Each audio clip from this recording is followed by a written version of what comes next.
Kauno valdanti Marga koalicija šiandien suskaičiavo 100-ąją veiklos dieną, iki kurios pasak politikų įvyko daug diskusijų bei ginčų.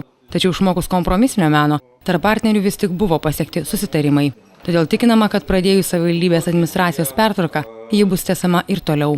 Mat politikų teigimu, Kauno valdžios rūmose akivaizdžiai dirba per daug valdininkų, kurių dalis veiklą tik imituoja. Priėmėm sprendimą dėl pirmojo etapo, būtent departamentų naikinimo. Dabar yra antras etapas, ruošiamas antram etapui, dirba darbo grupė ir aš manau jau neužilgo bus pateikta politikams, koalicijai svarstyti būtent projektas, kaip turėtų būti, kokia struktūra savivaldybės administracijos ateityje. Dauguma tų valdininkų, kurie sėdi, nežino, kas moka atlyginimą, kad tai yra bendri mūsų mokesčių mokėtų pinigai, tie, kurie ateina prašyti pagalbos.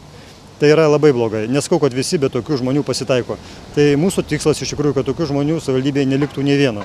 Teigiama, jog per 100 veiklos dienų spėta išanalizuoti ir miesto biudžeto pinigų paskirstymo srautus.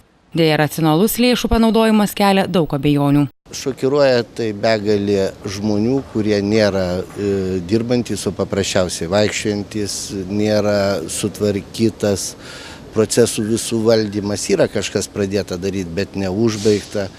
Nėra gerai valdomi finansai, kartais per daug lengvai išleidžiami pinigai, o ten, kur tikrai reikia, yra per daug stengiamasi sutaupyti. Pasak Margos miestą valdančios koalicijos politikų, per 100 darbo dienų suspėta patikrinti ir kaip vykdomi viešieji pirkimai. Tad pastebėta, jog dokumentuose dominuojančias lėšų apimtis akivaizdžiai netitinka rinkos diktuojamų kainų.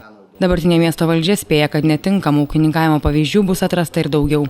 O nespėjus to padaryti per 4 kadencijos metus, planuojama darbus tęsti ir vėliau. Neatėjome mes 4 metam, mes atėjome dirbti miestiečiam visą laiką. Ir vieningo Kauno jisai niekada netaps partija. Partijų manome, kad tikrai užtenka. Mes būsim kaip visuomeninė jėga ir miestiečiai su mumis kartu galės patys tvarkyti miestą.